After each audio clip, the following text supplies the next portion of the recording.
A ver, ojalá que diga así.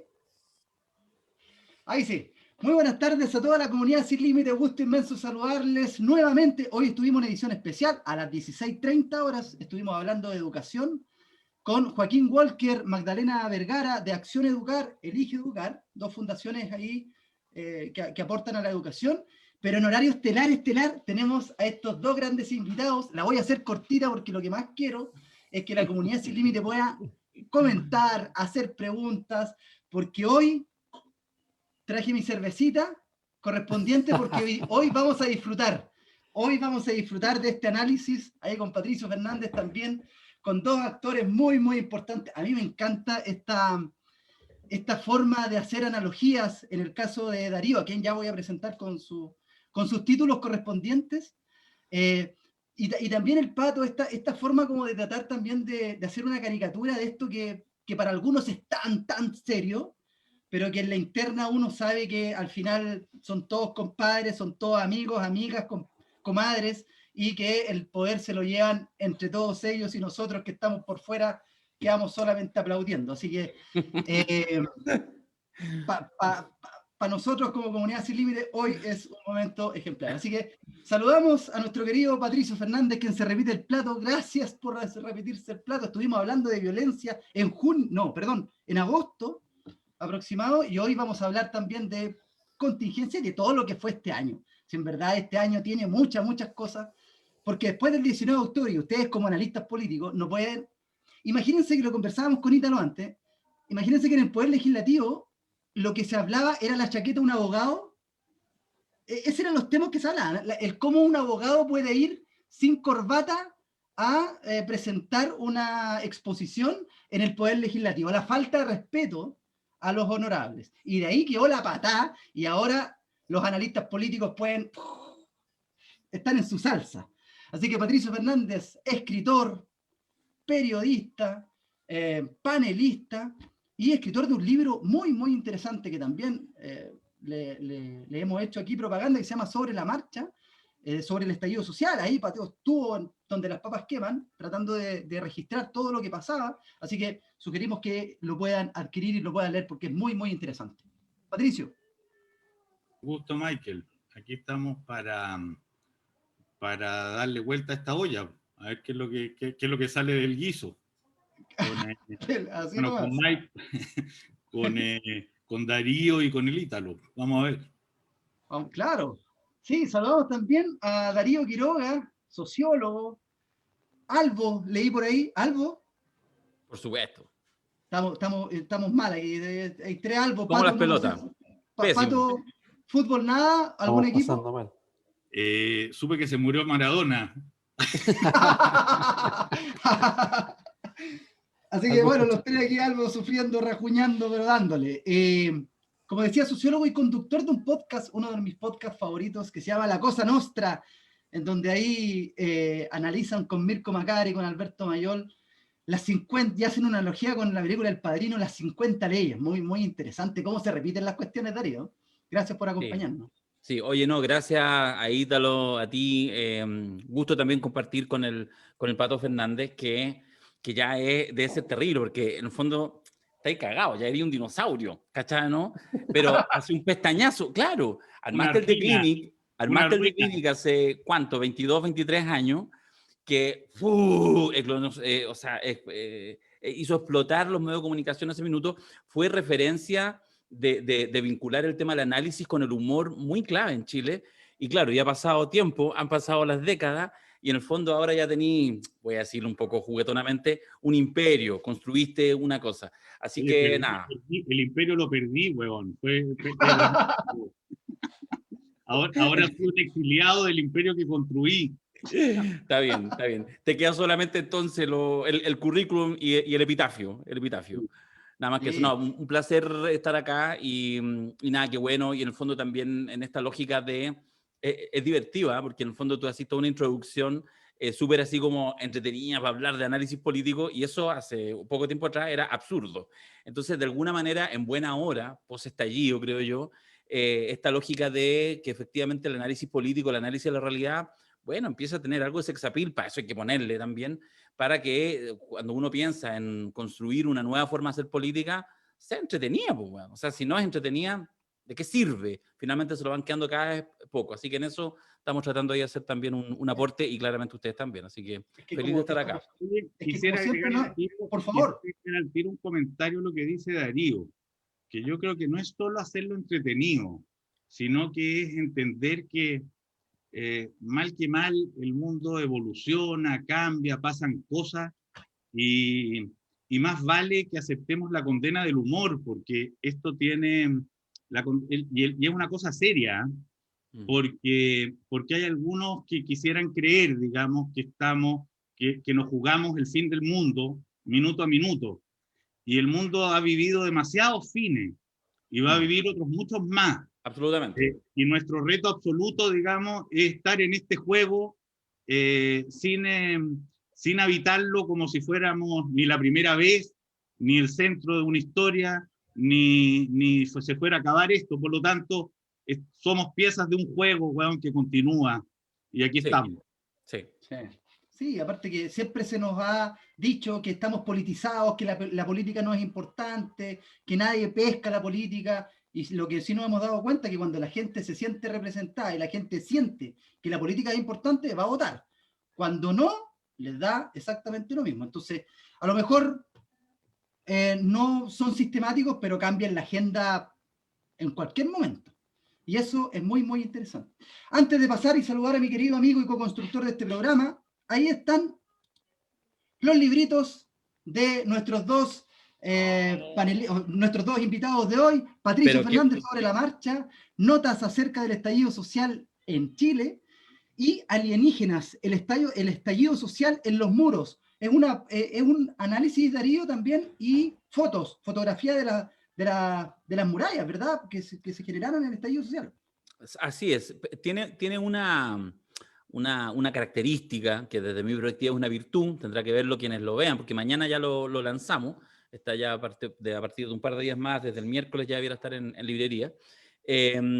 Porque lo que nosotros hicimos con Julio Pastén, periodista, un día nosotros dos, tomamos por una cosa muy casual, nos fuimos a trabajar al centro de Santiago 10 días después del estallido, y, o sea, imagínate la locura, hacer un cambio de oficina en ese contexto, y viendo la intensidad que tenían los muros, sobre todo de rayados muy feos, eso es lo que quiero decir, de hecho la portada un poco lo ven, o sea, este no es un libro de una memoria gráfica, no son los rayados y los grafitis bacanes que hay cerca del GAM, en el Bellas Artes, no. Esto definimos arbitrariamente 9 manzanas entre Alameda y Merced, entre Miraflores y Santa Lucía, e hicimos un registro completo, de todos los rayados, con plumón chiquitito, con lápiz pasta grande, lo que sea, y después trabajamos, hicimos un Excel, etc. Entonces lo que hay es un análisis de cómo las murallas hablaron. Hicimos de hecho un registro 6, 7, 8 y 9 de noviembre, 2,5 semanas, 3 semanas después del estallido, y eso es lo que generamos y ofrecemos ahí un cierto análisis. Y paralelamente, que es la segunda parte del libro, invitamos a 16 amigos y amigas a escribir un textito cortito de 2, 3 páginas con un pie forzado. Es que el título de su texto fuera uno de los rayados que estaban en esta selección. Entonces, es un libro con fotos, con muchas fotos, con fotos feas, horribles, con unas manos que nunca habían tomado antes un sprite, evidentemente, y eso lo hace desde el punto de vista del análisis, desde nuestra perspectiva, bien interesante. Así que eso está simpático. Y bueno, Patricio, la vez anterior comentamos acerca del libro, pero también sé, o no lo puedo decir, que nos fuimos para el Perú a hacer algo similar. También cuando fue ahora el estallido, para llamarle así, en Perú, producto de cuando se dictaminó la vacancia de Vizcarra en el Congreso peruano, por el Congreso peruano, vacancia que contó con 109 votos de parlamentarios, de los cuales 68, dicho sea de paso, están con causas judiciales. Sí. O sea, 68 de los compadres que acusaron a Vizcarra congresistas que acusaron a Vizcarra tienen causa. Me fui a ver porque he estado, uno de los temas que me tiene muy atento por estos tiempos, es cómo lo que vivimos en Chile, lo vivimos en una versión chilena, pero es algo que estamos viendo más allá del país. O sea, están existiendo unas nuevas generaciones que se están manifestando de una manera nueva, en regímenes completamente diferentes. O sea, en Chile puede tomar la particularidad de ponerle fin al periodo neoliberal, de tener motivos sociales locales, pero hay algo que también tenemos que entender para verlo esto en un contexto que forma parte de un cambio epocal bien significativo, bien grande. Algo de lo que estamos viviendo acá se está viviendo en todas partes. Se está viviendo en Europa, en Francia, etcétera, pero en América Latina con mucha particularidad. Por ejemplo, las murallas de Perú, para entrar al tiro a conversar como con Darío, las murallas de Perú se llenaron de rayados que decía acá. Los grandes enemigos, especialmente en los muros, pero en el hecho concreto también de toda esa movilización que empezó en octubre en Chile, terminaron siendo en buena medida los pacos. Los rayados en los muros, tú lo tenés que haber constatado, Darío, tenían, yo diría, dos grandes protagonistas, Piñera y los pacos, pero los pacos más. Los pacos más. O sea, es mucho más. Es la palabra más repetida. En el análisis que hicimos nosotros en estas 9 manzanas, 224 veces, es el top 1, está la palabra Paco o Pacos. Y Piñera está en el tercer lugar con, no sé. Bueno, yo hice también una lista en el libro ese sobre la marcha de todos los rayados de los pacos, o sea, todo lo que se dijo de los pacos, y me tomó 3 páginas, digamos, donde habían todo tipo de formulaciones en contra de ellos.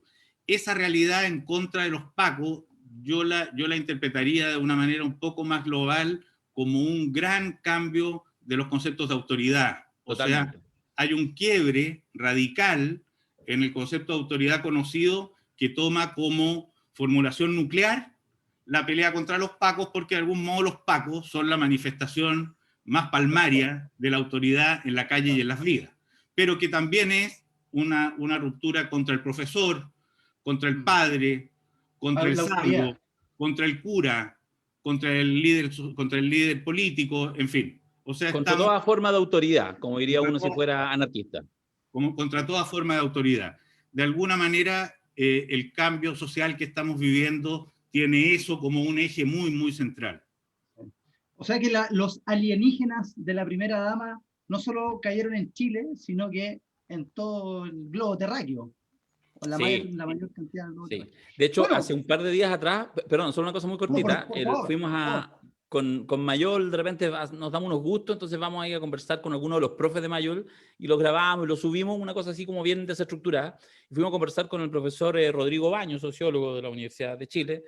Y entonces él, bueno, no solo él, pero era interesante porque él ahí hacía el ninguneo, le gusta, ninguneaba el estallido chileno, en el sentido de decir, bueno, por supuesto, siempre hay particularidades, hay procesos propios, etcétera, pero en realidad efectivamente esto es una ola que tiene distintas expresiones, que se expresa de distintas maneras y por supuesto tiene distintas salidas, pero hay un fenómeno y hay que mirarlo también, además de la particularidad chilena, como un fenómeno mucho más global, un poco lo que dice Patricio, absolutamente cierto, porque hay una crisis y yo creo que hay una pulsión hoy en día con el desarrollo de las comunicaciones, etcétera, que, para parafrasear a otro sociólogo, a Manuel Antonio Garretón, que tiene que ver con esta idea de tengo demandas, pero no quiero representantes para esa demanda, quiero sin mediación. Hay una exigencia de la ciudadanía de que sus demandas sean cumplidas sin mediación, lo cual es un tema complejo porque en el fondo anula la posibilidad de la política y ahí se abre un escenario muy complejo donde desde mi perspectiva hay que tratar de lograr que eso vuelva a politizarse, pero claramente con nuevas formas, en fin, no solo con nuevos rostros, no solo con nuevos movimientos, sino con una forma distinta de entender el ejercicio de lo político. Pero bueno, lo dejo ahí nomás. El desplome, dijera el amigo ahí, Mirko Macari. Antes de ti, Patricio, saludamos a... Por favor. Solo una cosa muy cortita.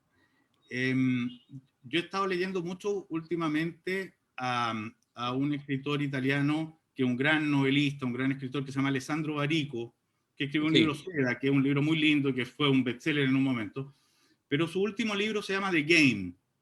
Y en este libro lo que trata de hacer Barico es contar un poco la historia de la gran transformación tecnológica en la que estamos viviendo y más o menos algo así como sus consecuencias espirituales.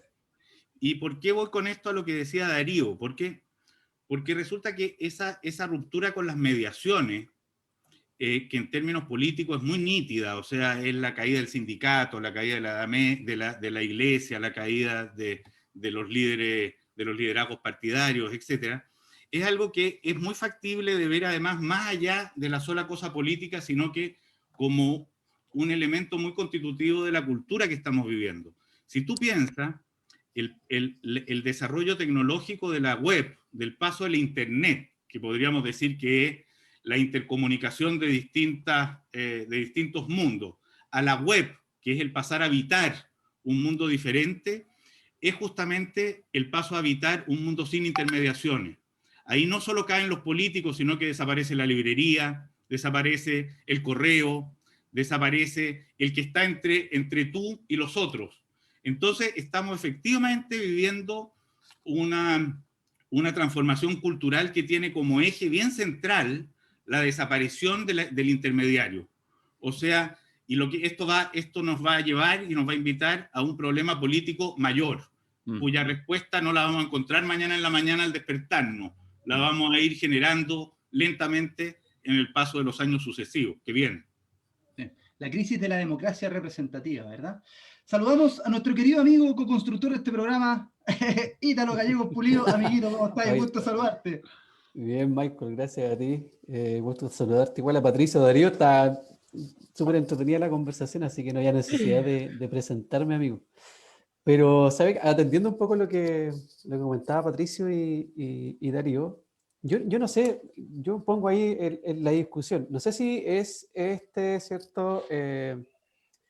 Esta respuesta a la autoridad, ¿ya? O contravención, ¿cierto? A la autoridad, o es al ejercicio de la autoridad.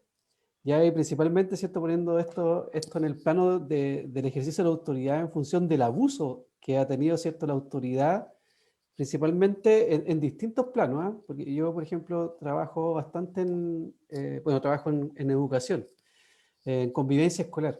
Entonces, por ejemplo, vemos todo vivimos o somos observadores de esta experiencia, por ejemplo, principalmente que tienen los adolescentes, los jóvenes, ¿cierto? O los niños también, en torno, ¿cierto?, a esta respuesta a la autoridad, pero muchas veces una respuesta a una situación de abuso, y que muchas veces una situación de abuso que está normalizada, ¿ya? Principalmente, ¿cierto?, al sentirse deslegitimado en función, ¿cierto?, de solo por el hecho de ser niño. Entonces, el menor. Claro, lo puedo llevar también, por ejemplo, el tema de la autoridad hacia los políticos, por ejemplo. Y también a lo mejor tiene que ver con eso, con la forma en que ellos han ejercido el abuso desde su rol político, desde su actuar político. Asimismo, por ejemplo, a lo mejor el tema de las policías y así distintos tipos de autoridad, ¿cierto?, que se han visto cuestionados y se están viendo rechazados en función de el ejercicio de su autoridad. Pienso yo, y lo miro principalmente desde la experiencia en torno, ¿cierto?, al trabajo que nosotros realizamos, donde siempre está este común denominador del abuso, desde la autoridad, ¿cierto?, donde se hace mal uso de la autoridad. Y que me hace mucha relación con lo que dice Darío en torno a las formas. Yo creo que, por ejemplo, acá en Chile tenemos un problema con las formas, ¿ya? Por ejemplo, nosotros hoy día tenemos un descontento con lo político, pero principalmente el descontento con la forma de hacer política. Si aquí, por ejemplo, yo estoy de acuerdo con lo que dice Darío, si caer en una democracia directa donde prescindamos de los partidos políticos que son representativos, no lo veo que sea como muy provechoso. Ya se transformaría, no sé, esto como algo difícil de poder sobrellevar. Pero de qué manera, ¿cierto?, somos capaces de poder ir transformando esas formas de representación y que obviamente, ¿cierto?, vayan en camino a establecer mecanismos de participación, ¿ya? O que por lo menos aquellas personas que eligen a sus representantes le haga sentido de que realmente están siendo representados en el ejercicio de hacer política. Pero ¿sabéis, Ítalo? Pero no, yo quisiera en eso como reforzar más bien la idea como una provocación, porque yo me imagino que en el ejemplo que te quiero dar a continuación y un poco en esta problemática, después por supuesto que se abren otras maneras de construir algo así como una representación, pero muy matizada. Voy a lo siguiente. Hoy en día, así hace ya mucho tiempo, es no solo tecnológicamente posible, sino que se usa mucho, por ejemplo, concurso de baile en la tele. Y entonces 2 parejas bailan y nos dan 5 minutos, no, ni siquiera una semana, 5 minutos a través de la aplicación no sé cuánto, y 100.000 personas votan que esa pareja sigue y que esa pareja se va. ¿Por qué eso no puede suceder en la política? O sea, es una locura, a mi juicio, en los tiempos acelerados que vivimos, donde a veces en 6 meses la realidad te cambia de manera dramática, localmente, nacionalmente, globalmente. Mira la pandemia, mira el estallido social, mira el Chile de los últimos 2 años y medio desde que asumió Piñera o de los últimos meses de Bachelet. Y tú me vas a decir que en este contexto, cuando eso está pasando, esto que te estoy diciendo, el ejemplo así como tipo reality, y los ciudadanos de verdad tienen que esperar cada 4 años para depositar una confianza en alguien, porque sí. Entonces, yo creo que ahí hay una lógica, por eso digo yo, por supuesto que hay una lógica de representación, hay personas que se encargan, hay una burocracia, hay un poder político, pero me parece que la manera de constituir, o sea, creo que lo relevante no es confiar en que vengan otros impugnadores, etcétera, porque además igual hay un envejecimiento muy rápido de quienes asumen el poder, porque además, termino con esto, se provoca una cosa que yo creo que es bien compleja, y ahí es donde la culpa no solo lo tienen los señores y señoras políticos, sino que lo tiene la ciudadanía, que son, no somos, porque yo no lo soy así, y seguramente nosotros 4 no, son en su gran mayoría una manga de ignorantes, que no tienen idea de lo que votan, no sé qué. Entonces, ¿cómo se hace eso? Ah, démosle a los expertos. No, obliguemos a que el ciudadano tenga que estar permanentemente tomando decisiones, porque eso indudablemente, a mi juicio, va a hacer que a la larga también haya una mayor politización de la ciudadanía, un involucramiento, porque todas las semanas, todos los meses, vaya a tener cosas que ir optando. Yo creo que hay que ir buscando modelos, no creo que no hay nada automático, pero la lógica de que los ciudadanos tengan que estar involucrados día a día con la decisión alivia al sistema en su conjunto, también incluso a quienes puedan asumir cargos de representación, que no se llevan una mochila de 4 años donde desde el día 1, porque es así, desde el día 1 que tú asumes hoy en día, ya en los últimos años, un cargo político, eres el ladrón, el sinvergüenza, la élite, no sé qué. Todos son iguales, todos los políticos son iguales. Y ¿Qué, eso es una qué locura. ganas van a dar? Y ahí pasó a Patricio, ¿qué ganas van a dar? Por ejemplo, el caso que le pasó a Agustín Esquella. El, el hombre quiso aportar, Sí. lo aportillaron, lo está. Bueno, que el mundo de Twitter es un mundo no ligado a la realidad, es importante saber eso. Pero en esa plataforma, o sea, le dieron con todo y él, o sea, ¿cuántos,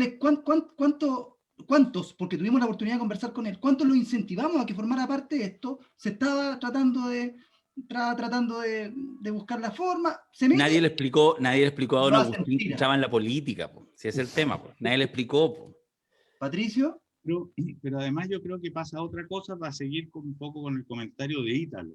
Voy a decir también algo un poco eh, impopular, digamos. Pero yo creo que tú planteabas que el problema no era solo la autoridad, sino cómo se ejerce. Y yo creo que es verdad que estamos llenos de ejemplos abusivos de manejo y ejercicio de la autoridad. Pero no estoy tan seguro si estos sean manejos más abusivos y más autoritarios y más insoportables de lo que la autoridad ha sido muchas veces. Yo creo que lo que pasa es que de pronto, por eso me citaba un poco el cambio cultural en el que estamos habitando y un poco la idea de que esto incluso uno lo puede ver en las relaciones que genera o que invita a la web y el mundo que empezamos a habitar hace muy pocos años, ¿eh? Porque para alucinarse y interesarse en lo que estamos hablando de verdad, tenemos que caer en la cuenta de que estamos viviendo un cambio cultural inmenso. O sea, estamos siendo parte y testigos de un cambio que yo creo que es de las dimensiones como de la Edad Media al Renacimiento. Y eso hace que muchas cosas que en un momento parecían aceptables dejen de serlo. O sea, yo estoy totalmente de acuerdo y con lo que quiero decir no estoy para nada excusando ni los abusos de las policías ni nada parecido. Pero resulta que de pronto hay comportamientos de las policías en distintas partes del mundo que te pasan a parecer excesivamente abusivos, y yo suscribo que lo son, que en otros tiempos es posible que no te lo hubieran parecido del todo o no te hubieran generado la reacción que generan hoy día. Acuérdate tú que mientras nosotros aquí hablamos de ejercicios de la autoridad inaceptable, hace apenas 30 años en Chile había una dictadura militar. Si uno pudiera ponerle hoy día a los jóvenes de hoy un par de escenas nomás, totalmente normales de los tiempos esos, encontrarían que esto es sencillamente el fin del mundo, digamos. O sea que esta es una situación completamente inconcebible, ni siquiera es combatible, sino que es inconcebible. Entonces, creo que es importante, y por eso es que es tan interesante este tiempo en el que vamos a entrar, que es constituyente, y donde tú vas a ser un candidato destacado, Ítalo, y esperamos que vencedor, además.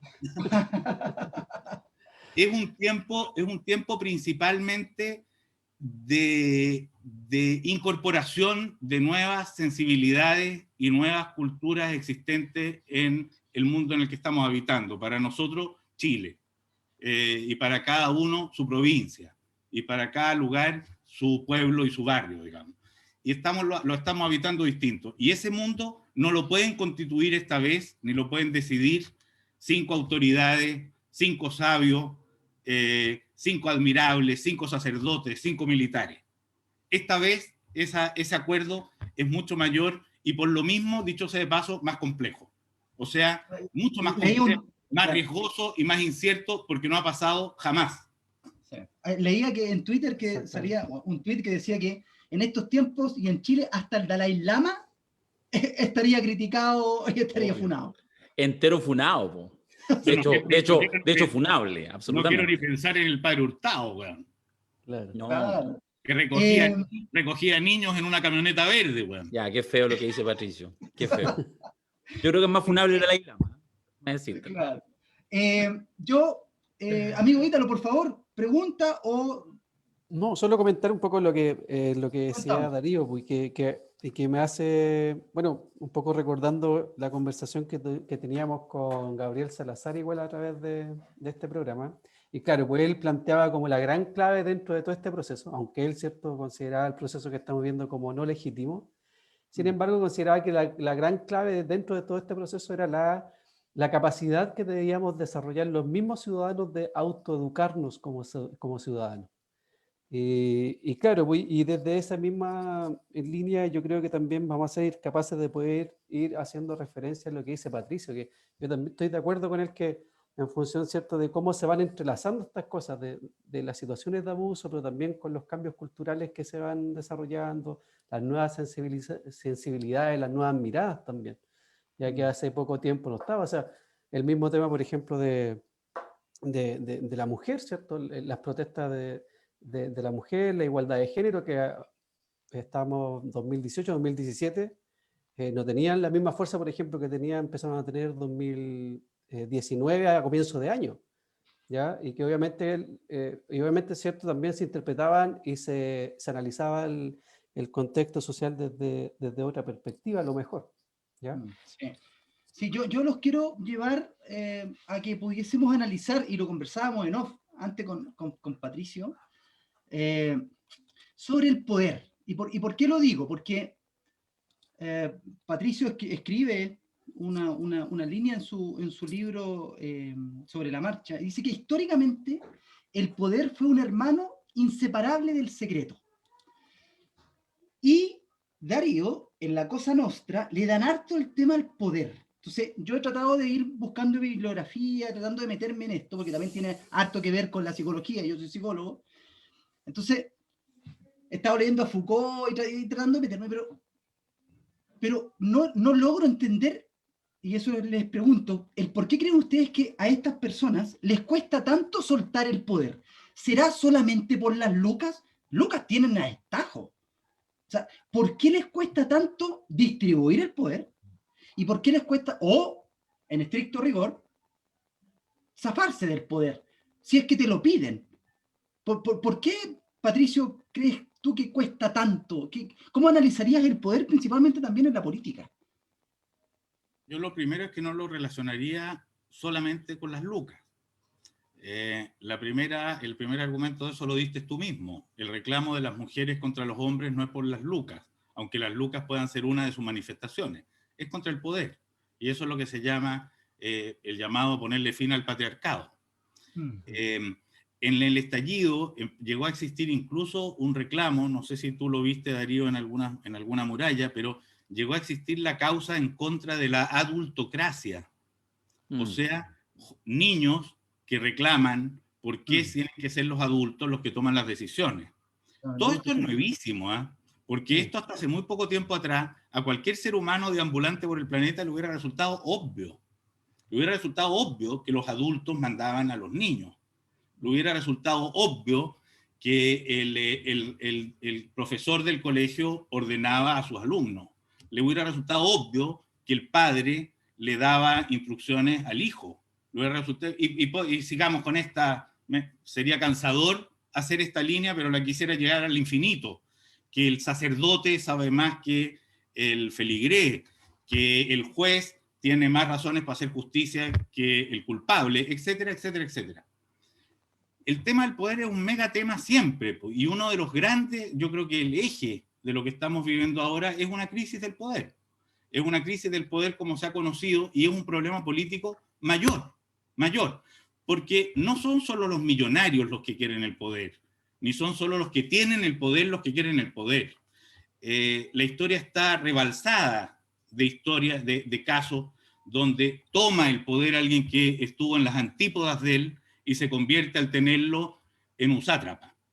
O sea, el poder también de alguna manera es una aspiración humana que está en la médula humana, y perderlo es algo muy doloroso siempre. Y por eso es que el reto de la construcción democrática es un reto tan complejo, porque consiste en el reto de repartir el poder.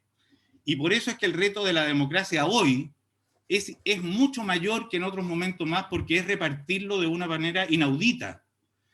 Yo tengo la sensación, voy a hacerla corta, pero yo tengo la impresión, digamos, de que cuando hablamos en Chile, por ejemplo, de la desigualdad, hay que ponerlo como en un lugar calmo. ¿A qué me refiero? Yo creo que hoy día se percibe mucho más la desigualdad. Es verdad que, por ejemplo, y voy a llegar a por qué. Es verdad que hay una gran desigualdad económica, hay unos tipos que son dueños de casi todo y un montón que es dueño de casi nada.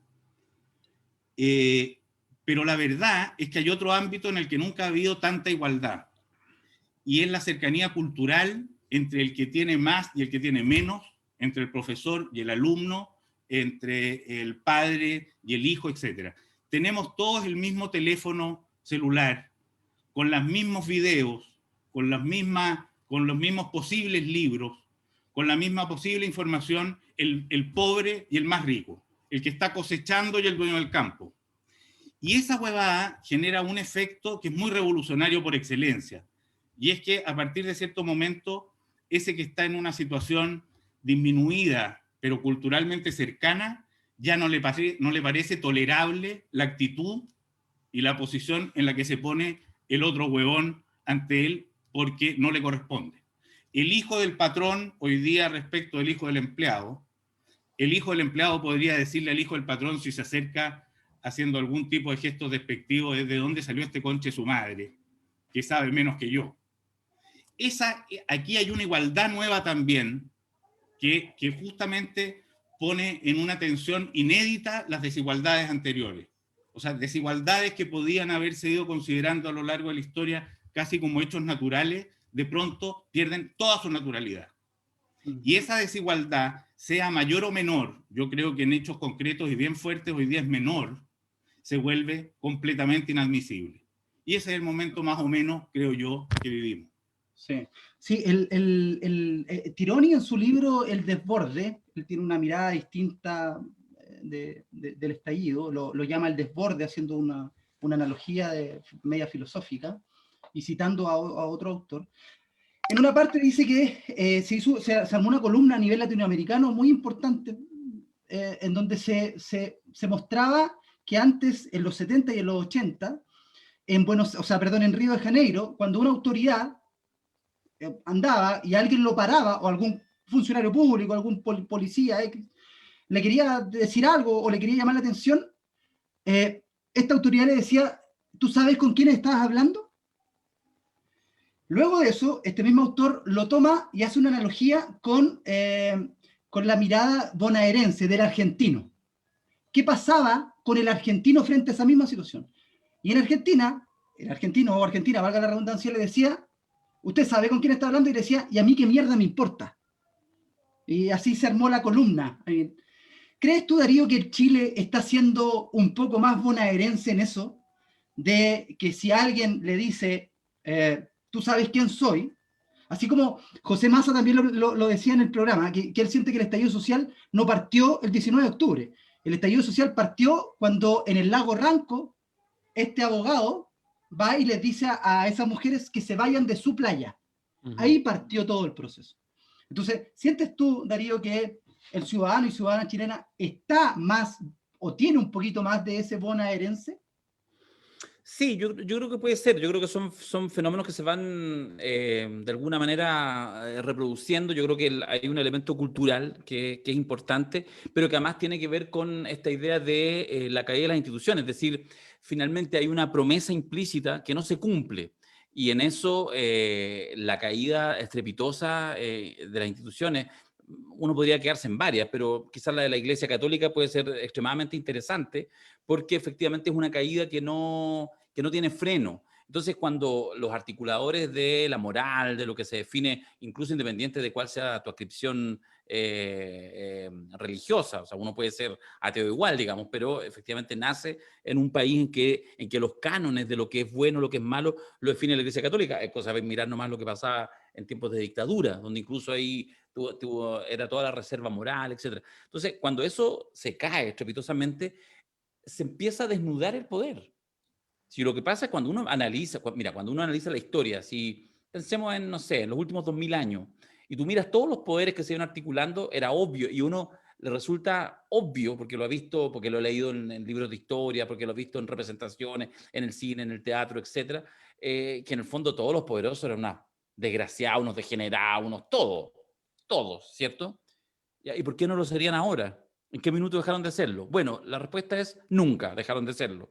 Es decir, cuando tú concentras una cantidad de poder, yo creo que es directamente proporcional al poder que tienes, que efectivamente, como dice Pato, no es solo plata, puede ser el poder de un arzobispo hace 50 años atrás, por ejemplo.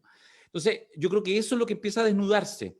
Y efectivamente, la revolución de la información, donde tenemos mucho acceso, yo no sé, me quedé escuchando la idea esta como de mayor igualdad. Yo no sé si adscribo al concepto, no sé si es el que me hace sentido lo que plantea Patricio, pero más allá de ese matiz, de si eso sería igualdad, lo que sí es cierto es que hay acceso al menos a una porción de información.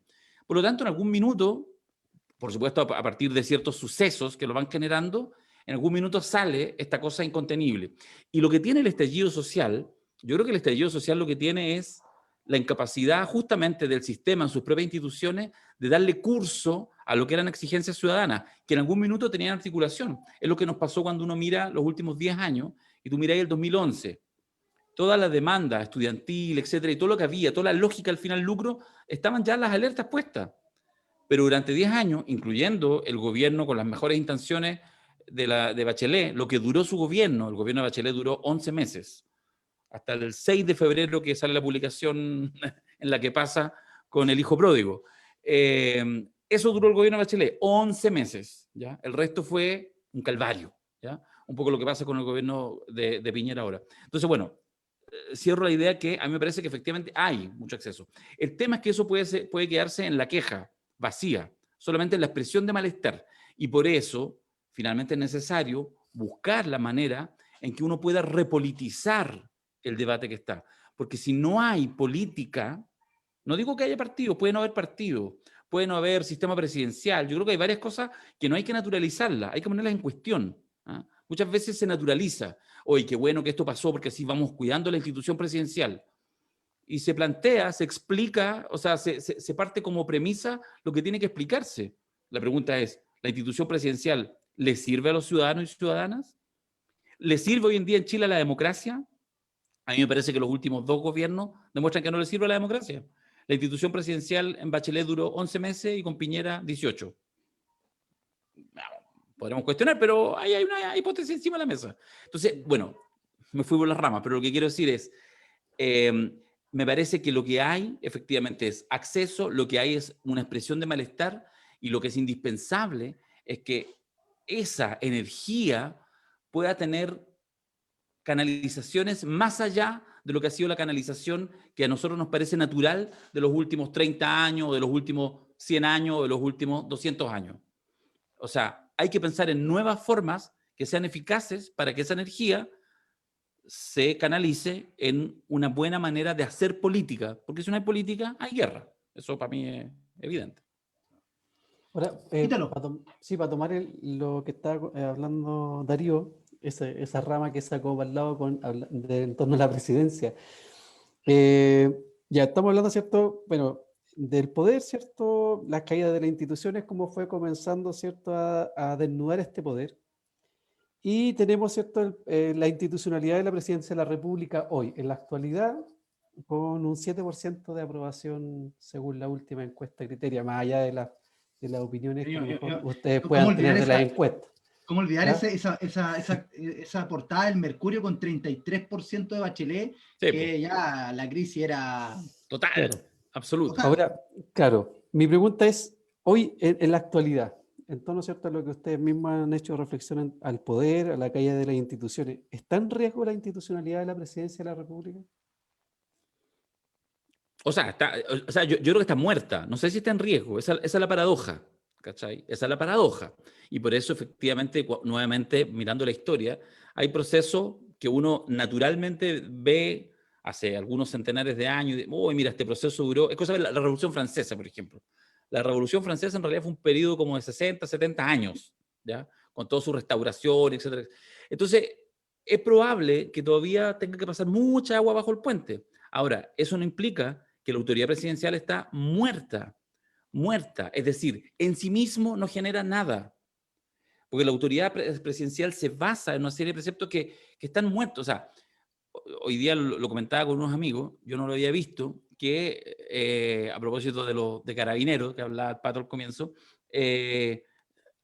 ahora cuando uno va cruzando Alameda ahí en Plaza Dignidad, Italia o Baquedano, como quiera llamarle, mucha gente están ahí, los pacos parados cuidando a Baquedano y le gritan a distancia así, ¡Paco Perkin! Ya, eso es la muerte de toda forma de autoridad, digo, lo presidencial y los sus sostenes. ¿De dónde te afirmas? Entonces, yo no quiero ni pensar quién va a ser el próximo presidente o presidenta de la República, porque si no hay formas distintas de ejercer aquello, o sea, listo, a la primera crisis, que quizás hace 20 años atrás sería una crisis pequeña, se cae. Al primer calzoncillo cagado que le encuentran al presidente o presidente de la República, no se sostiene más. O sea, tú te imaginas un presidente ahora que le pillaran una cosa como el Banco de Talca Piñera, está muerto. Entonces, la pregunta es, ¿de verdad queremos votar por un presidente o Mira, anótenlo, grábenlo esto. El próximo presidente o presidenta de la República, cuando lleve 6 meses, 8 meses, dale un año de mandato, no va a tener bajo ni un punto aprobaciones sobre el 15%. No hay ninguna posibilidad que eso suceda. Ninguna. Post-pandemia, menos.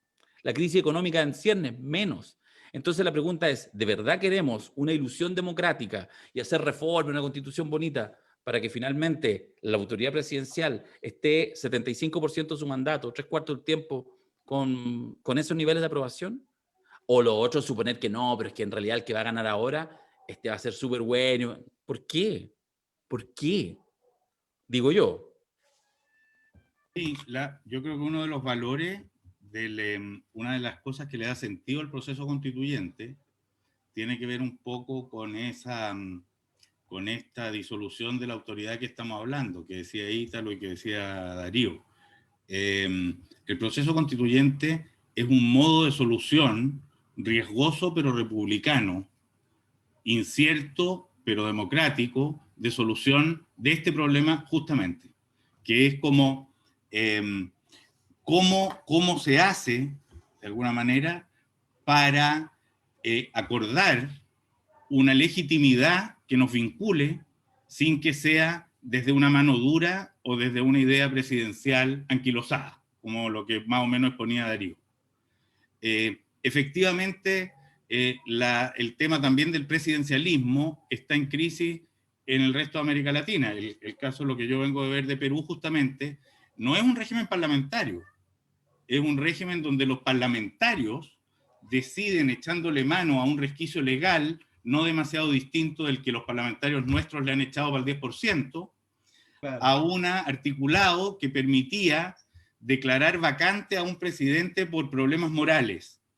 En el siglo XIX y comienzos del XX se entendía por problemas morales desequilibrios mentales, o sea, alguien que perdió la capacidad de gobernar sus actos, o sea, alguien que tiene que ser declarado interdicto. Esto existe no solo en el mundo, no solo en la hueá presidencial, sino en la hueá legal en general, el momento en que tú puedes quitarle la posibilidad de decidir a una persona.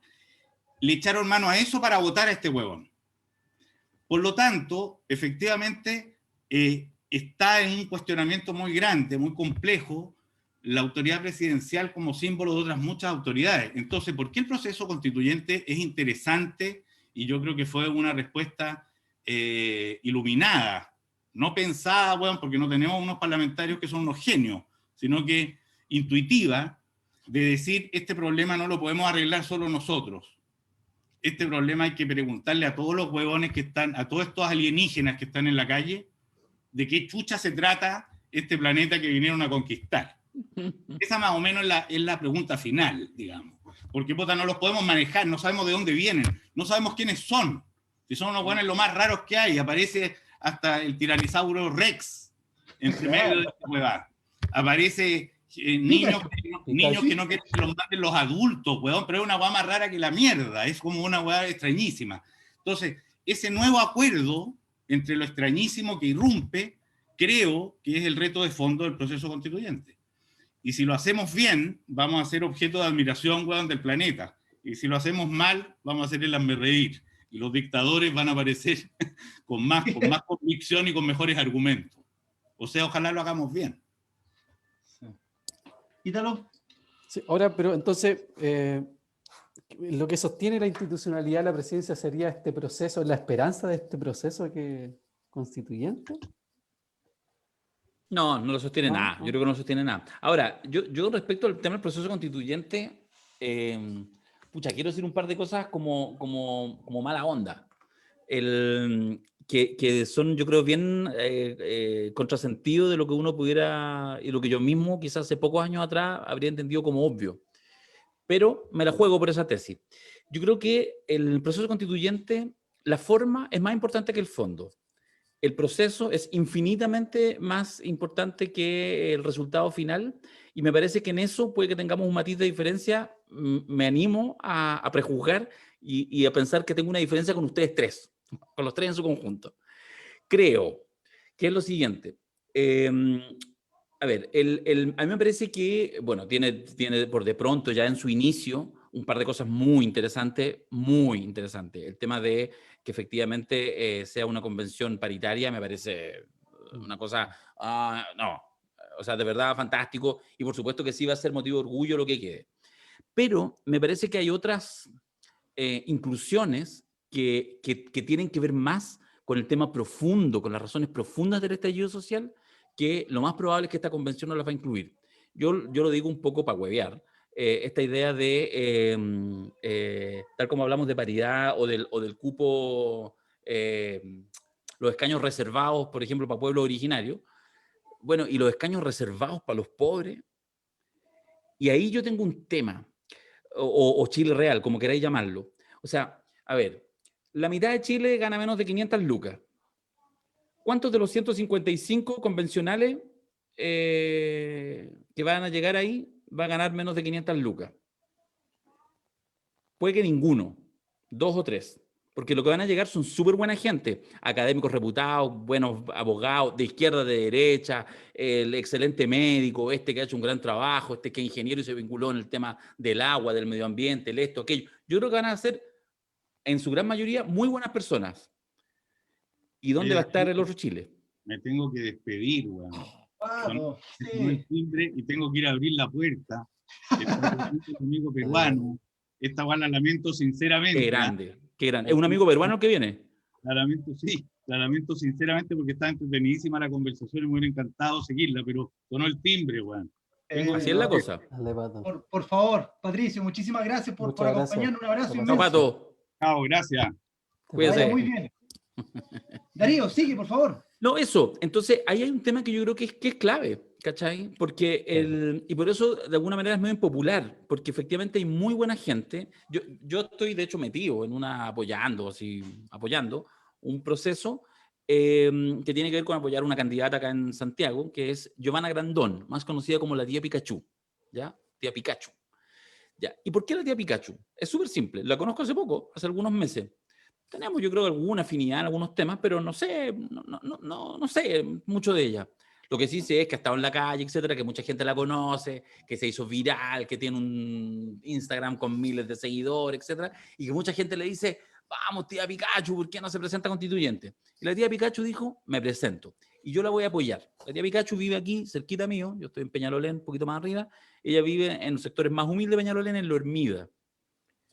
Y yo tengo muchas ganas que alguien de Lo Hermida esté en la convención constituyente. O de La Legua, o de la Santa Julia, o de la Villa O'Higgins, o de las múltiples poblaciones que hay en Chile. Y las posibilidades que alguien de esos lugares esté en la convención constituyente es cero. Salvo la tía Pikachu por el traje. Y porque se hizo viral. Porque si no, no tendría ni una opción. Entonces, lo que yo digo es que creo que hay que invertir creo que, por ejemplo, los expertos tienen su rol. No tienen por qué estar en la convención. Hay que estar. Ahora, da lo mismo. Yo por mí que fuera por sorteo. Yo por mí que los 155 fueran por sorteo, que no hubieran elección. Te juro, yo firmaría eso. Se sortea.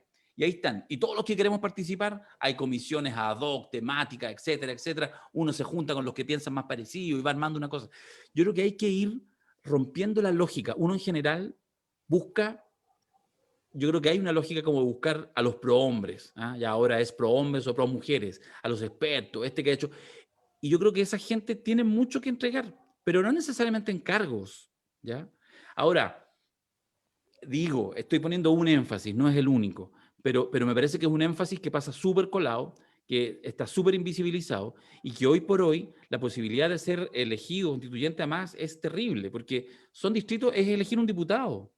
Y una campaña de diputado, no sé, la más modesta, habrá costado, no sé, pero puede ser una cifra ridículamente baja para lo que voy a decir, 10, 15 millones de pesos habrán gastado algunos candidatos a diputados. O bueno, quizás alguno menos, porque en realidad sacó 300 votos y no tuvo ni siquiera, se acercó a los 30.000 o 40.000 votos que necesita para ser electo. Entonces, eso es un tema bien, bien complejo. Y a mí me parece que solamente si elegimos una convención constituyente con grandes hombres y mujeres, pero que no son, o sea, aunque lo intenten representar. Yo estudié sociología y ciencia política. Fui concejal en Calama hace años atrás.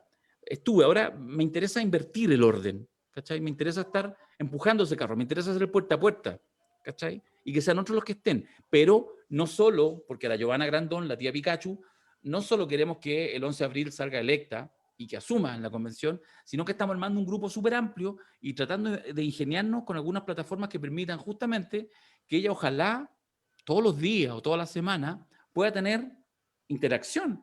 Y eventualmente, ¿por qué no? Construimos una aplicación en el celular y ella nos pregunta y tiene a 10.000, 20.000, 50.000 personas opinándole todas las semanas, esto queremos con el agua, esto queremos con el medio ambiente, esto. No sé, quizás es un horizonte utópico todavía, pero yo creo que hay que avanzar mucho a la integración, no solamente como el buen representante, sino la integración efectiva en cargos de responsabilidad a un Chile lo más real posible, que no implica cuotear. Cuando digo la cuota pobre, lo digo un poco para huevear, porque creo que tampoco hay que cuetear todo. Me parece bien lo paritario, evidentemente, y me parece muy bien el tema de los pueblos originarios, aunque me parece pésimo el sistema. Creo que debe haber sido supranumerario, en fin, ya, no importa, no vamos a pelear más. Pero no se trata que todas las identidades tengan que estar representadas. Lo que digo es que debiéramos lograr que ese Chile, ese 60-70% de menores ingresos, que es 60-70% de Chile, que no aparece ni en las cómicas, ¿cachai?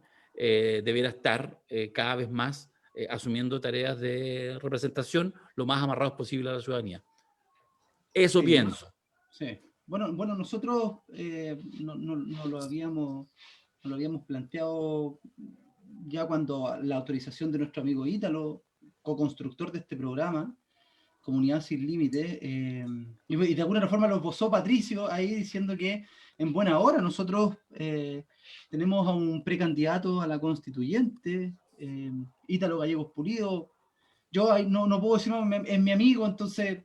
Yo prefiero a los Ítalos que a los Agustín Esquella, eso es lo que quiero decir. Sí, me parece que don Agustín Esquella, bueno, seguramente será candidato igual, pero a mí me encantaría que fuera asesor de miles de cosas y metido y no sé qué. Digo, lo estoy mencionando a él, porque digo, no quiero que se me llene de ídolos de Agustín Esquella. Prefiero a la Giovanna, prefiero a los ítalos, prefiero a gente más común y corriente, con sus saberes, con su expertise, con su experiencia, pero una cosa más diversa. Y lo que yo veo ahora es gente muy bien intencionada, pero la mayoría, no estoy hablando del ítalo, estoy hablando de los nombres así como que suenan sobre todo a nivel nacional, y buscamos permanentemente a los expertos. Y entonces no nos damos cuenta que esos expertos también son, o a veces somos, parte de una élite. No te digo de la ultra élite, pero igual de una élite profesionalizada, universitaria, con acceso, etcétera. Entonces, si esa élite, más otra élite, mucho más élite, copamos el 95% de los cargos de la convención, me preocupa no la constitución que se va a redactar, que va a ser fantástica y la vamos a probar y va a ser del siglo XXII. Bueno. Me preocupa el proceso, que nuevamente toda la energía del estallido queda en cualquier parte, queda en la calle, queda disipada, queda en cualquier cosa, esperando un próximo efecto de malestar.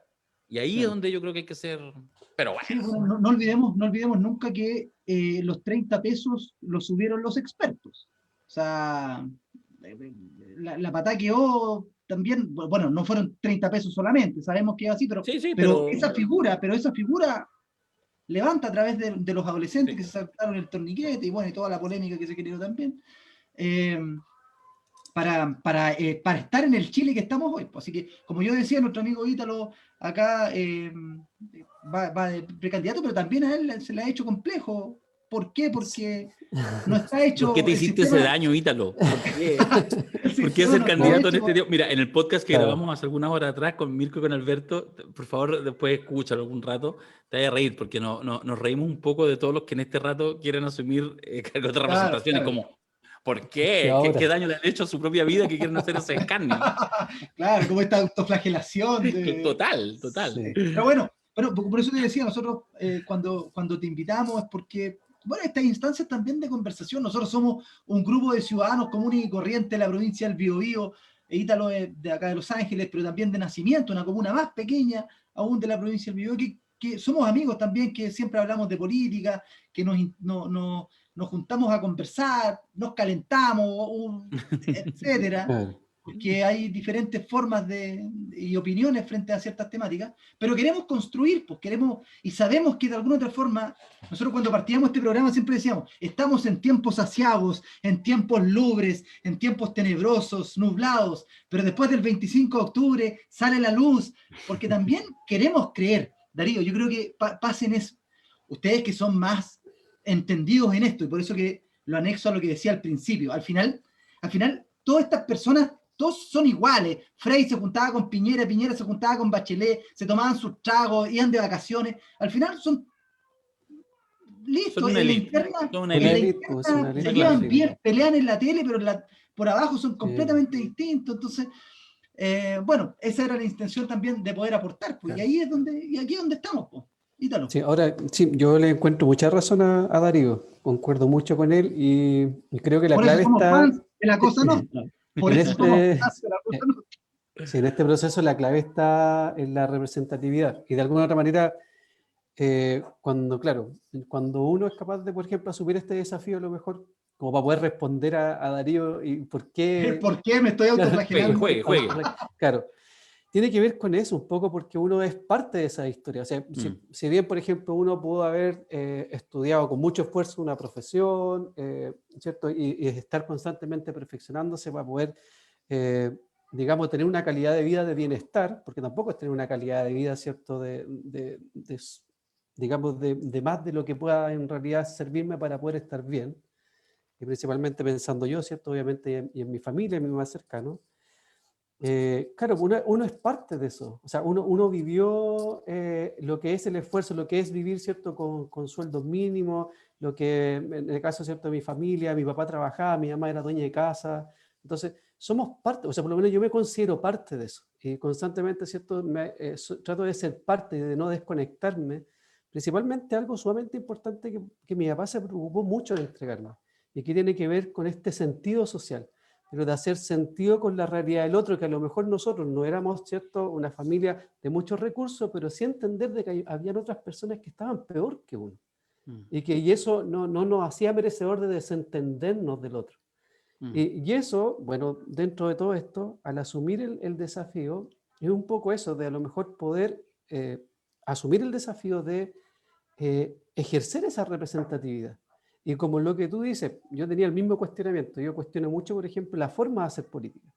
Yo sé que es cierto que tengo claridad que los partidos políticos tienen que existir, que este mecanismo tiene que existir, de representación, pero sí lo que cuestiono mucho es la forma de hacer política que desde mi punto de vista se ha deshumanizado.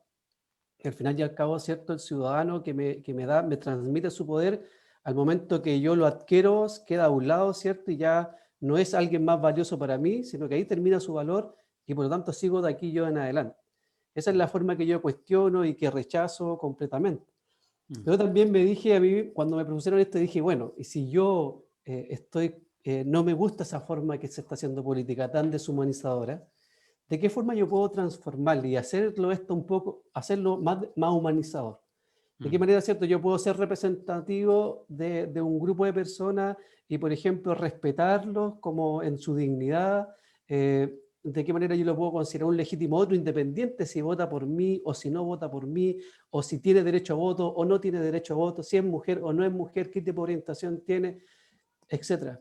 Siempre es un legítimo en función, ¿cierto?, de que pertenece a este territorio al cual yo quiero representar. Y por sobre todo, el ser capaz de poder dejar florecer.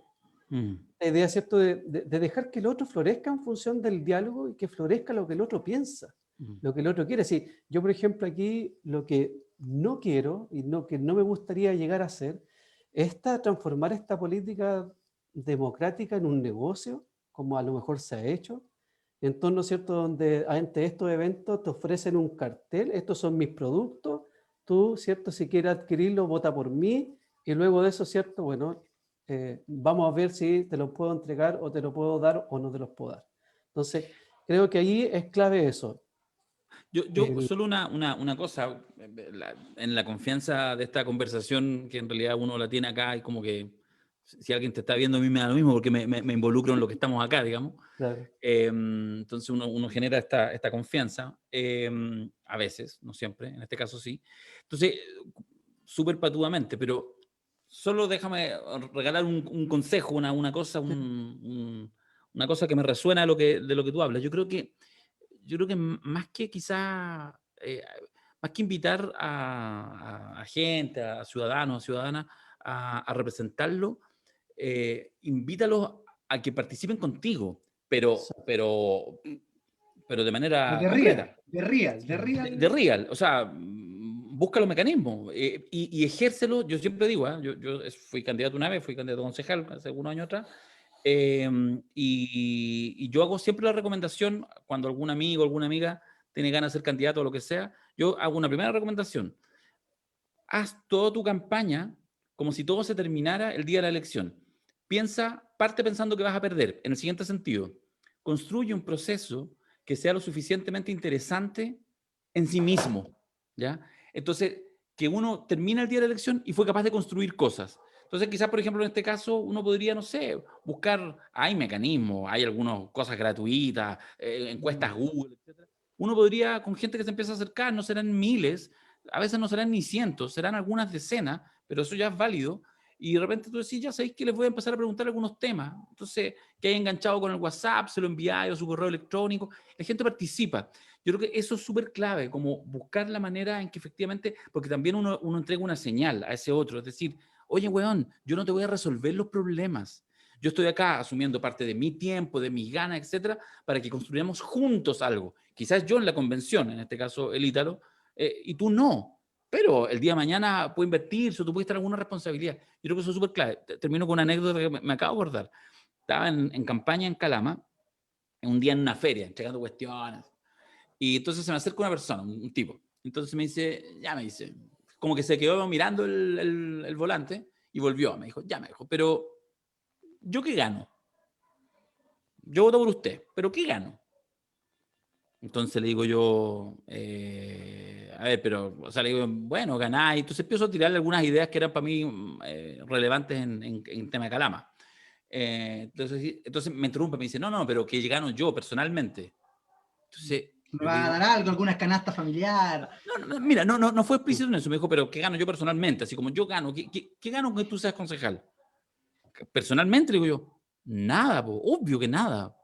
Nada, pues si estos son cargos súper irrelevantes, le dije yo, muy sinceramente, ser concejal es bien irrelevante, pero en el fondo es parte de un mini parlamento que ayuda un poco y puede empujar un poco la gestión del gobierno local, de la alcaldía, etcétera, etcétera. Y por lo tanto, lo que uno trata de hacer algunos cambios en la ciudad, que generalmente son cosas de plazos largos, pero que no afectan, o sea, afectan a las personas, pero a ti individualmente o a mis electores para nada. Nada, le dije. Fui súper categórico. Me miró así y me dijo, bien, me dijo, voy a votar por ti. ¿Cachai? Que uno a veces, yo ya asumía, además estaba un poco ofuscado en la interna, en el sentido de decir, ¡ta madre! Porque no sé si me puso la prueba o al calor de la conversa entendió la perspectiva, pero yo creo que esa lógica, no hay que abandonarla nunca. Uno como representante no le hace un favor a nadie. O sea, perdón, claro, nadie te hace un favor, ¿ah? Claro. Sino que esto es mutuo. Ahora, para eso efectivamente uno tiene que ser capaz de, no solamente con las mejores intenciones, llegar para después ejercer un poder de manera distinta a los otros, porque ahí, por supuesto que hay algo de voluntad, por supuesto que hay un énfasis, pero creo que son tiempos para ir construyendo maneras distintas de que el poder sea a la vez, todos juntos, tomaditos de la mano, no soltarnos nunca. Y eso quizás puede generar un país distinto, así que mucha suerte, Ítalo. Ahora, en ese sentido, para poder contarle a Darío, voy a aprovechar esta tribuna, Michael, te pido disculpas porque en realidad nunca ha sido mi... Juegue, me gustó. Pero sabes que, mira, para poder contarte, porque nosotros, por ejemplo, tenemos dos objetivos en torno a esto. Yo hablo de nosotros porque represento un colectivo que son personas que no pertenecen, no tienen vinculación, digamos, directa con, o sea, activa en partidos políticos, alguno, uno, dos, y tampoco en organizaciones sociales. Échalos. No, mentira. Tampoco en organizaciones sociales, propiamente tal. Pero nosotros, por ejemplo, nos propusimos dos objetivos. El primero es que obviamente es lograr el triunfo dentro de la elección, ¿ya? Pero hay un objetivo que es sumamente relevante e importante para nosotros, y que es crear un cuerpo de contenido, un programa de contenidos. Es decir, que seamos capaces, y va en la misma lógica que dices tú, de que esto, y nuestro eslogan un poco trata de eso, de que la elaboración de la nueva constitución, todos y todas tenemos que ser parte de ese proceso. O sea que, claro, yo vengo acá con la idea de poder representarlo, pero todos tenemos que ser parte. Y en función de eso, por ejemplo, hemos generado algunos conversatorios, estamos generando otros tipos de actividades para poder recibir insumos, pero la idea es que cuando se logre ese cuerpo de contenido o ese programa de contenido, ya de las personas que participaron, eso nosotros lo podamos, en el caso de que obviamente seamos electos, lo podamos entrar a dialogar con otros procesos que realizaron otros candidatos, otras listas, o en el caso que no, nosotros poder entregar a aquellos que fueron electos y decir, mira, ¿sabes qué está el trabajo que nosotros hicimos? Porque al final y al cabo, esa es la razón de ser de esto. Porque nosotros nos vimos en una situación de que, oye, ganó lo pruebo, chute, ¿y qué hacemos? Pues? Bueno, ahora vamos a esperar que los partidos políticos nos presenten a los candidatos, nosotros votar y después nunca más los vamos a ver.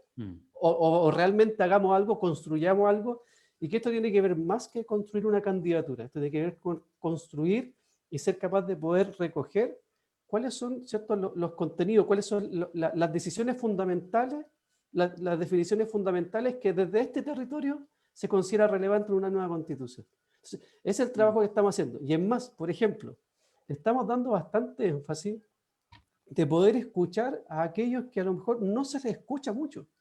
Entonces, y aquí es poder hacer real esto. Por ejemplo, nuestro primer conversatorio que tuvimos este fin de semana fue con personas con discapacidad y sus familias.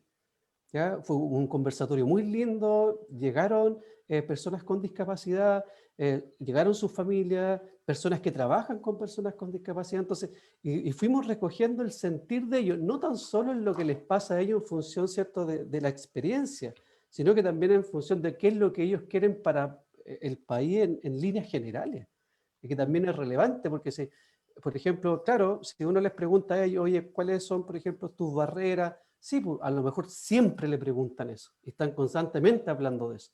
Claro. Pero ya empezar a hablar en función, ¿cierto?, de cuál es el país que tú quieres, desde los distintos ámbitos, ya entramos a un proceso que es mucho más, desde mi punto de vista, mucho más humanizador, y que tiene que ver, ¿cierto?, con el considerarlo como un legítimo dentro de la discusión que se está dando, y como yo estoy muy de acuerdo con Darío, o sea que no puede ser una discusión que se dé solamente entre académicos, en la élite, mentes pensantes, personas con experiencia, o sea, todos tenemos que ser parte de esto. Y si no hacemos estos procesos que para nosotros son muy relevantes, no tiene Sí. sentido al final. Y ojo que ahí también el tema de la constituyente, las personas con discapacidad deben tener una opinión importante. O sea, cómo influye en sus vidas y todo. O sea, Bueno, la sí, po. comunidad, la comunidad se manifiesta, dice Nicolás Arellano Rivero, dice que es necesario en estos tiempos la política ser parte del vivir cotidiano y también como ciudadanos irnos empoderando día a día. Irlanda Tardón dice, siempre lo he dicho con respecto a lo que dice Darío. Muy bueno que haya gente común y del pueblo para que participe en la constituyente. Esa gente es la que conoce los problemas reales que tiene este país. Así que agradecemos a todos los comentarios que se han realizado en este capítulo de hoy. Y antes de terminar, Darío, me gustaría dos cosas. Una, que nos pudieses decir qué país sueñas tú para las próximas generaciones. ¿Qué Chile te gustaría? ¿Qué Chile te gustaría que pudiésemos entre todos y todas ir construyendo, independiente que estemos o no estemos? Pero si estamos en el paraíso, en el infierno, en los astros, en un árbol, en una piedra, donde sea, ¿cómo te gustaría ver este país? Porque de alguna otra forma los que estamos aquí es porque, y criticamos y utilizamos el pensamiento crítico y tratamos de opinar, es porque de alguna otra forma nos importa esto donde vivimos. Pues si no nos importara, chao, filo, no Sí. digo nada, no participo, no hago nada. Entonces, ¿cuál es tu sueño así de este Chile? Mire, yo creo que para tratar de vincularlo con lo que, o sea, lo que uno quiere es que todas las personas sean más felices. O sea, es eso. Finalmente no es mucho más que eso, pero eso es una cosa gigantesca. Y me parece que una de las maneras de lograr aquello es que no se pierda, que no se dilapide la energía de los ciudadanos y ciudadanas, especialmente cuando se articulan. Es complejo el proceso post-estallido, porque la energía que ahí fluyó, yo creo que es una energía que tiene un componente complejo, y es que proviene del malestar, ¿ya? No hay, en el estallido no hay programa político, no hay proyecto, no hay nada.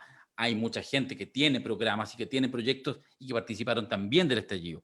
Pero el estallido, como un sismo magnitud 8.8, no es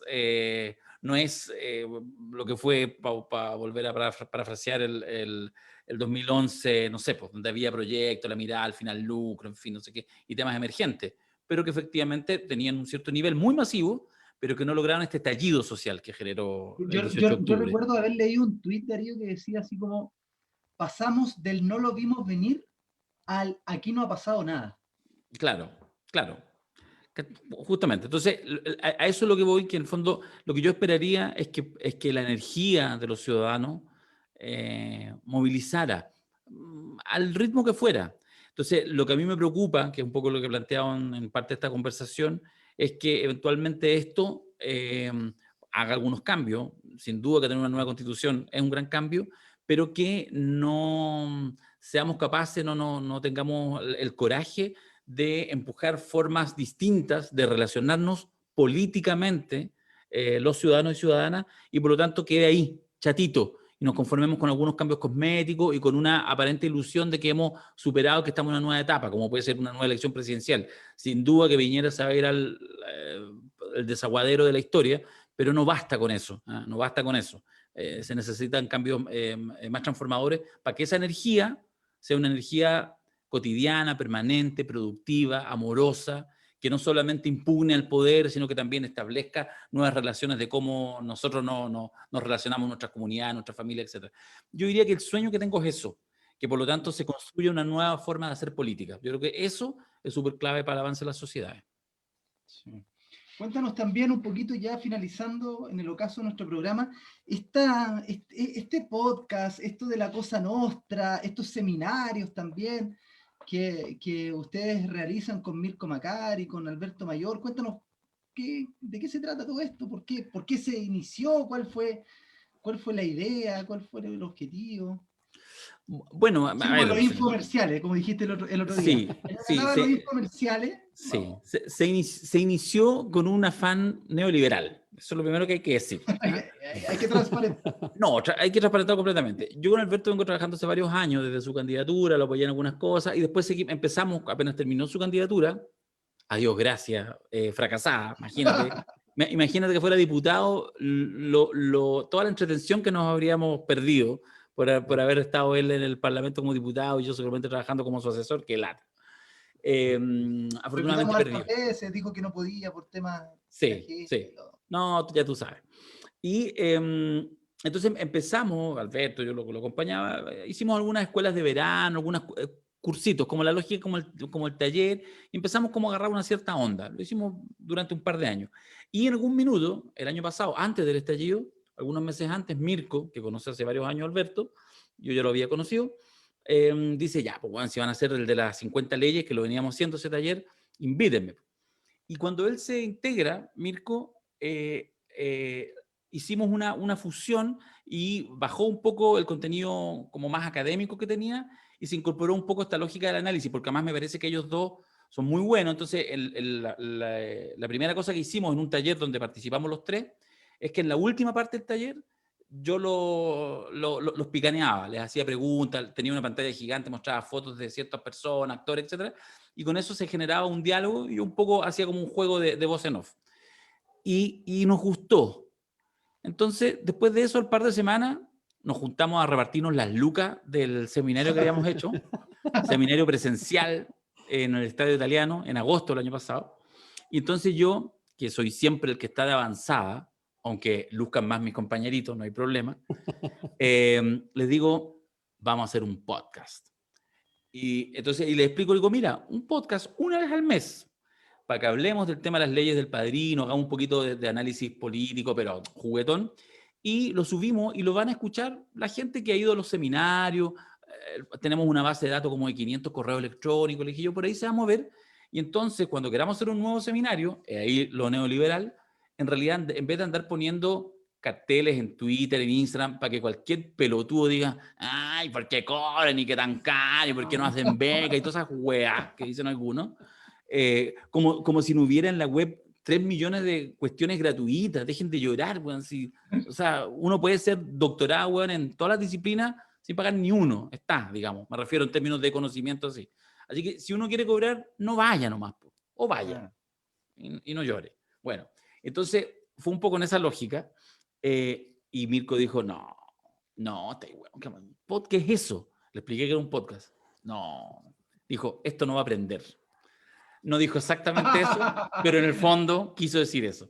Y ahí grabamos el primer podcast, lo grabamos en su casa, de hecho, y claro, eso fue una semana antes, 2 semanas antes del estallido.